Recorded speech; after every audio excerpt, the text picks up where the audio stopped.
দর্শক, আপনাদের জন্য আমরা আরও কিছু ফলাফলের তথ্য নিয়ে এসেছি। ব্রাহ্মণবাড়িয়া থেকে আমাদের সাথে যুক্ত হচ্ছেন আমাদের সহকর্মী প্রকাশ দাস। আমরা একটু জানতে চাচ্ছি যে এই মুহূর্তে কয়টি কেন্দ্রের ফলাফল আপনার হাতে এসেছে, সবশেষ তথ্য যদি জানাতেন।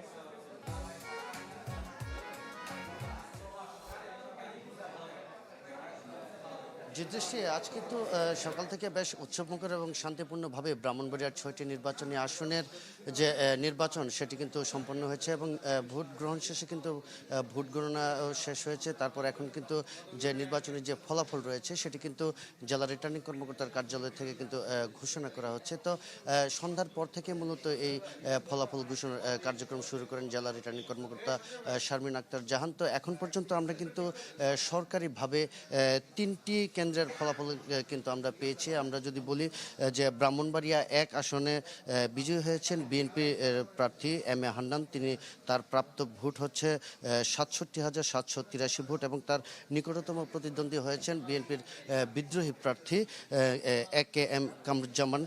তিনি ঘোড়া মার্কা নিয়ে তিনি ভোট পেয়েছেন ৩৫,১২১ ভোট এবং জামায়াতে ইসলামের যে দাঁড়িপাল্লা মার্কা নিয়ে আমিনুল ইসলাম পেয়েছেন ২৩,৮৮৮ ভোট। এছাড়া ব্রাহ্মণবাড়িয়া ৪ আসনে মুশফিকুর রহমান ধানের শীষ প্রতীক নিয়ে বিজয়ী হয়েছেন। তিনি মূলত বিএনপি চেয়ারম্যানের উপদেষ্টা মণ্ডলীর সদস্য। তার প্রাপ্ত ভোট হচ্ছে ১,৩৮,১২৪ ভোট এবং তার নিকটতম প্রতিদ্বন্দ্বী হয়েছেন জামায়াতে ইসলামের প্রার্থী। তিনি পেয়েছেন ৮৭,৩২৬ ভোট এবং ব্রাহ্মণবাড়িয়া ৬ আসন বাঞ্ছারামপুর, যেটি কিন্তু একটি আলোচিত আসন, সেখানে কিন্তু গণসংহতি আন্দোলনের প্রধান সমন্বয়ক আব্দুর রহমান শাকি তিনি কিন্তু বিএনপি জোট প্রার্থী হিসেবে সেখান থেকে জয় তুলে নিয়েছেন। তার প্রাপ্ত ভোট হচ্ছে ৯৪,২৩১ ভোট এবং তার নিকটতম প্রার্থী হয়েছেন জামায়াতে ইসলামের প্রার্থী মোহাম্মদ মহসিন। তার প্রাপ্ত ভোট হচ্ছে ৩৭,৯৬৫ ভোট। তো এই ৩টি কেন্দ্রের ফলাফল কিন্তু আমরা এখনো পর্যন্ত সরকারিভাবে পেয়েছি। এছাড়াও আমরা বেসরকারিভাবে যে ফলাফলগুলো পেয়েছি সেখানে হচ্ছে ব্রাহ্মণবাড়িয়া ২ আসনে কিন্তু আমরা যেটা এখন পর্যন্ত জানতে পেরেছি যে রুমিন ফারহানা স্বতন্ত্র প্রার্থী, তিনি কিন্তু বিএনপি জোট প্রার্থীর তুলনায় অনেকটা বেশি কিন্তু এগিয়ে আছেন এবং আমরা আসলে অপেক্ষা করছি যে দেশের যে এই ব্রাহ্মণবাড়িয়া ২ আসনটি, যে আলোচিত আসনটি, তার ফলাফলটি কিন্তু দ্রুত সংগ্রহ করার জন্য। তো এছাড়াও কিন্তু ব্রাহ্মণবাড়িয়া ৩ আসনেও কিন্তু বেসরকারিভাবে বিএনপির প্রার্থী খালেদ হোসেন মাহবুব, তিনি কেন্দ্রীয় বিএনপির অর্থনৈতিক বিষয়ক সম্পাদক, তিনিও কিন্তু এগিয়ে আছেন বলে আমরা জানতে পেরেছি। তো সব মিলিয়ে বলা যেতে পারে ব্রাহ্মণবাড়িয়ার যে নির্বাচনী আসনগুলো রয়েছে সবগুলোতে কিন্তু বিএনপি এবং বিএনপির জোট প্রার্থীরাই অনেকটা এগিয়ে আছেন। তবে গুরুত্বপূর্ণ যে দুটি আসন রয়েছে ব্রাহ্মণবাড়িয়া ৬ এবং ব্রাহ্মণবাড়িয়া ২, এই দুটি আসনে কিন্তু একজন বিএনপি জোট প্রার্থী হিসেবে জুনায়েদ সাকি এবং ব্রাহ্মণবাড়িয়া ২ আসনে রুবিন ফারহানা কিন্তু জয় তুলে নিয়েছেন বেসরকারিভাবে, আমরা যেটা জানতে পেরেছি। তো আমরা এটুকু আপনাদেরকে আরেকটু যদি দেখাতে চাই, এখানে কিন্তু জেলা রিটার্নিং কর্মকর্তাও কিন্তু মূলত অপেক্ষা করছেন যে বিভিন্ন উপজেলা সহকারী রিটার্নিং কর্মকর্তার কার্যালয় থেকে যেই ফলাফলগুলো এসে থাকে সেগুলোকে কিন্তু তারা আবার নিরীক্ষণ করেন এবং নিরীক্ষণ করার পরে কিন্তু মূলত তারা যে চূড়ান্ত ফলাফল গুলো রয়েছে সেগুলো কিন্তু তারা আমাদের কাছে প্রকাশ করে থাকেন। তো আমরা আশা করছি যে আর হয়তো ঘন্টা খানেকের মধ্যে হয়তো যে ব্রাহ্মণবাড়িয়ার যে অবশিষ্ট ৩টি যে কেন্দ্রের ফলাফল রয়েছে সেগুলো হয়তো তারা প্রকাশ করবেন। এরপরে এছাড়া আপনাকে আরও একটি জানিয়ে রাখি, বিভিন্ন নির্বাচনী আসনে কিন্তু ইতিমধ্যে যে বিজয় উল্লাস, সেই বিজয় উল্লাসের খবর কিন্তু আমরা পাচ্ছি। ইতিমধ্যে যেসব আসনে প্রার্থীরা বিজয়ী হয়েছেন তাদের কর্মী সমর্থকরা কিন্তু নানাভাবে আনন্দ মিছিল করছেন, বা যারা জয়ী হবেন এমন খবর পেয়েছেন তারাও কিন্তু বিভিন্নভাবে আনন্দ মিছিল করে কিন্তু তারা তাদের যে আনন্দটুকু সেটি কিন্তু ভাগ করে নিচ্ছেন। তো আপনাকে একটি তথ্য যদি দিয়ে রাখি যে এই নির্বাচনে কিন্তু সবচেয়ে বেশি আলোচিত আসন ছিল ব্রাহ্মণবাড়িয়া ২ আসনটি এবং সে ২ আসনে আসলে ফলাফল সরকারিভাবে ফলাফলে কে এগিয়ে যায় সেটি জানার জন্য সবাই যেমন অপেক্ষা করছে, আমরাও কিন্তু সেই তথ্যটি নেওয়ার জন্য কিন্তু এখনও অপেক্ষা আছি। আমরা আশা করছি যে দ্রুত সময়ের মধ্যে আমরা সরকারিভাবে সেই সব আসনের ফলাফলগুলো সংগ্রহ করে আপনাদেরকে জানিয়ে দেবো। আপনাদেরকে নারায়ণগঞ্জে দেখতে পাচ্ছি আমাদের সহকর্মী আহসান সাদিক রয়েছেন। সাদিকের সংযোগটা কিছুটা ত্রুটিপূর্ণ বলছে। সাদিক শুনতে পাচ্ছেন নিশ্চয়ই, একটু জানাবেন যে নারায়ণগঞ্জে এখন পর্যন্ত বেসরকারি যে ফলাফলগুলো হাতে আসছে আসন ভিত্তিক বা কেন্দ্র ভিত্তিক যদি বলি, কোন দল এখানে প্রাধান্য বিস্তার করছে?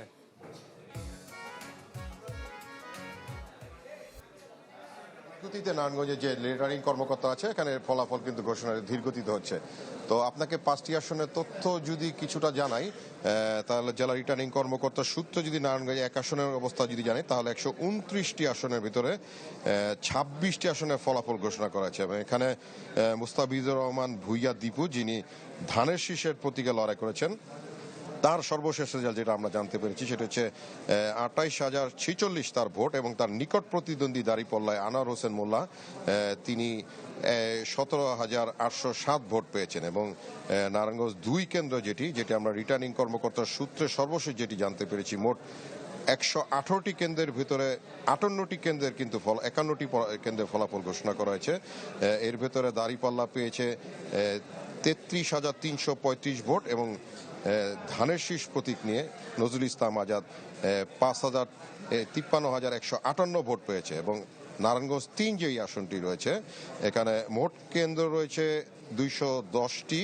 এর ভেতরে প্রাপ্ত ফলাফল আমরা পেয়েছি এখন রিটার্নিং কর্মকর্তার সূত্রে 10টি। এখানে বিএনপির প্রতীক নিয়ে যিনি রয়েছেন আজহারুল ইসলাম মান্নান, তিনি ভোট পেয়েছেন 6,774, এবং দাঁড়িপাল্লা নিয়ে রয়েছেন ইকবাল হোসেন ভুইয়া, তিনি পেয়েছেন 7,838 ভোট। এবং নারায়ণগঞ্জ 4 যে আসনটি রয়েছে, এখানে 177টি কেন্দ্র, 16টি আমরা হাতে পেয়েছি। এর ভিতরে শাপলাকলি প্রতীক নিয়েছেন আব্দুল্লাহ আলামিন, তিনি পেয়েছেন 7,801টি ভোট। এবং খেজুর গাছ প্রতীক নিয়ে রয়েছেন মনির হোসেন কাশিমি, তিনি পেয়েছেন 5,276টি ভোট। এবং সর্বশেষ নারায়ণগঞ্জ যে 5 আসনটি রয়েছে, এখানে মোট ভোট কেন্দ্র রয়েছে 163টি, আমরা রিটার্নিং কর্মকর্তার সূত্রে পেয়েছি 12টি। এখানে আবুল কালাম ধানের শীষ প্রতীক নিয়ে যিনি রয়েছেন, তিনি 8,926টি ভোট পেয়েছেন। এবং ABM সিরাজুল মামুন খেলাপথ মজলিস দেয়ালঘড়ি নিয়ে যিনি লড়ছেন, তিনি 6,959টি ভোট পেয়েছেন। তো মোট 5টি সংসদীয় আসন। এখন আসলে অপেক্ষার পালা। রিটার্নিং কর্মকর্তার সূত্র ধরে কিন্তু আসলে আমরা চূড়ান্ত যে ফলাফলটি আছে সেটি কিন্তু আসলে দিতে পারবো। তো এখন পর্যন্ত নারায়ণগঞ্জের রিটার্নিং কর্মকর্তার কার্যালয়ে অপেক্ষায় রয়েছেন আসলে সবাই চূড়ান্ত ফলাফলটি ঘোষণার জন্য। তো বলা যায় এই হচ্ছে সর্বশেষ পরিস্থিতি নারায়ণগঞ্জ থেকে। Walton switch, stylish and elegant. Sadiq, অনেক ধন্যবাদ। আহসান সাদিক নারায়ণগঞ্জ থেকে যুক্ত হয়েছিলেন। সিলেট থেকে আজহারউদ্দিন শিমুল যুক্ত হচ্ছেন আমাদের সাথে। শিমুল, কেন্দ্রভিত্তিক বা আসন ভিত্তিক কি ফলাফল নতুন করে এসছে?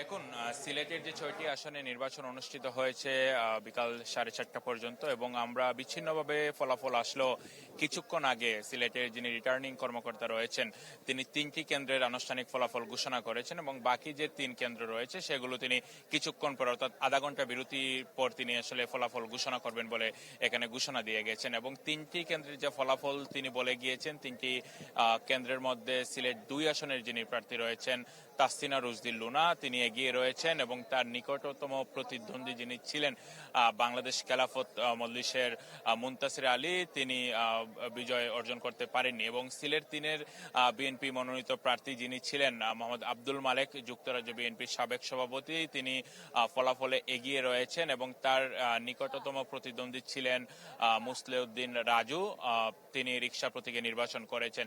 এবং একই সাথে সিলেট 6-এর ফলাফলটিও আংশিক ঘোষণা করা হয়েছে। সেখানে বিএনপি মনোনীত যিনি প্রার্থী রয়েছেন অ্যাডভোকেট এমরান আহমেদ চৌধুরী, তিনি জয়ের পথে এগিয়ে রয়েছেন বলে রিটার্নিং কর্মকর্তা জানিয়েছেন, এবং তার যে নিকটতম প্রতিদ্বন্দ্বী মোহাম্মদ সেলিম উদ্দিন, যিনি ঢাকা উত্তর মহানগরের আমির, তিনি জয়লাভ করতে পারেননি। বাকি যে 3টি আসন রয়েছে সেগুলো পর্যায়ক্রমে ঘোষণা করা হবে বলে তিনি আমাদেরকে জানিয়েছেন। একই সাথে ফলাফল ঘোষণার দেরির অন্যতম কারণ হিসেবে জেলা প্রশাসক ও রিটার্নিং কর্মকর্তা মোহাম্মদ সারোয়ার আলম বলেছেন যে পোস্টাল ব্যালটের ভোট এখনো গণনা চলছে।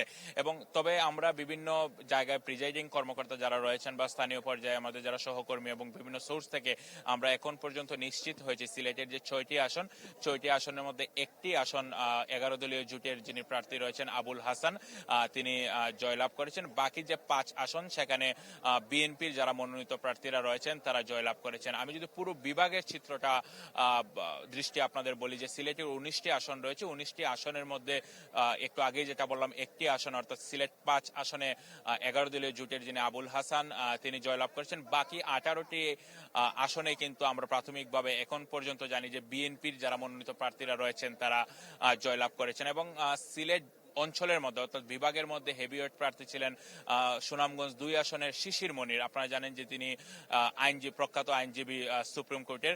তিনি কিন্তু তার যে প্রতিদ্বন্দ্বী ছিলেন নাসির উদ্দিন চৌধুরী, বেশ কয়েকবারের সংসদ সদস্য, তার সাথে তিনি হেরেছেন বিশাল ভোটের ব্যবধানে। এবং আপনাকে জানিয়ে যে হবিগঞ্জের যে 4টি আসনে কিন্তু বিএনপির যারা প্রার্থীরা রয়েছেন তারা জিতেছেন। হবিগঞ্জ 4 আসনে যেটি চা বাগান অধ্যুষিত, সেখানে ফয়সল চৌধুরী তিনি জয়লাভ করেছেন। সব মিলিয়ে বলা যায় যে রিটার্নিং কর্মকর্তা যেহেতু আনুষ্ঠানিক ফলাফল ঘোষণা করবেন, তার মুখ থেকে আমরা শোনার পরেই হয়তো সেটা আনুষ্ঠানিকভাবে বলতে পারবো। সব মিলিয়ে সিলেটের নির্বাচন আজকে খুবই সুষ্ঠুভাবে হয়েছে এবং এখন শুধু আনুষ্ঠানিক ফলের বাকি। এই ছিল আমার কাছে সবশেষ। নরসিংদীতে 5টা আসনে বিএনপির প্রার্থী যারা তারা এগিয়েছিলেন বলে সর্বশেষ খবরে আমরা জানছিলাম। এখন পর্যন্ত সেই ধারা অব্যাহত আছে নাকি নতুন কোনো মোড় নিয়েছে বলে মনে হয় সঞ্জিত?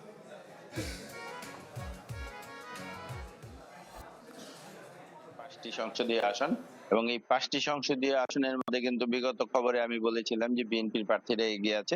ঠিক কিছুক্ষণ পূর্বে নরসিংদী 1 আসনের ফলাফলটি ঘোষণা হয়েছে। সেখানে দানের শীষে যিনি প্রার্থী রয়েছেন বিএনপি যুগ্ম মহাসচিব খায়রুল কবির খোকন 1,79,000 ভোট পেয়েছেন এবং তার নিকটতম প্রতিদ্বন্দ্বী যিনি রয়েছেন দাঁড়িপাল্লা, সেখান থেকে প্রায় 65,000 ভোট বেশি পেয়ে কিন্তু বিএনপি যুগ্ম মহাসচিব খায়রুল কবির খোকন বিজয়ী হয়েছেন। একই সাথে নরসিংদীর 3 শিবপুর আসনে কিন্তু বিএনপির যিনি প্রার্থী রয়েছেন ধানের শীষের মঞ্জুর এলাহি, তিনি জেলা বিএনপি সাধারণ সম্পাদক, তিনিও কিন্তু শিবপুর থেকে বিজয়ী হয়েছেন। এবং এই পর্যন্ত প্রাপ্ত রেজাল্ট অনুযায়ী নরসিংদীর রায়পুরে যিনি বিএনপির প্রার্থী রয়েছে ইঞ্জিনিয়ার আশরাফুদ্দিন বকুল, তিনিও কিন্তু বিজয়ী হয়েছেন। এবং সহকারী রিটার্নিং কর্মকর্তারা স্থানীয়ভাবে সেই ফলাফলগুলো ঘোষণা করেছে। এবং বাকি রয়েছে নরসিংদী 2 পলাশ আসনের ফলাফল বেসরকারিভাবে যেটা ঘোষণা হওয়ার কথা সেটা এখনো হয়নি, কিন্তু বিএনপির যিনি স্থায়ী কমিটির সদস্য ডক্টর আব্দুল মঈন খান, তিনি কিন্তু আমরা যেটা জানতে পেরেছি তিনি বিজয়ের পথে। এখন পর্যন্ত তার সাথে নিকটতম প্রতিদ্বন্দ্বী যারা রয়েছে প্রায় 25,000 ভোটের ব্যবধান রয়েছে। সেই ক্ষেত্রে আমরা যেটা জানতে পেরেছি নরসিংদী পলাশ আসনেও কিন্তু বিএনপির যিনি স্থায়ী কমিটির সদস্য ডক্টর আব্দুল মঈন খান তিনি বিজয়ী হয়েছেন।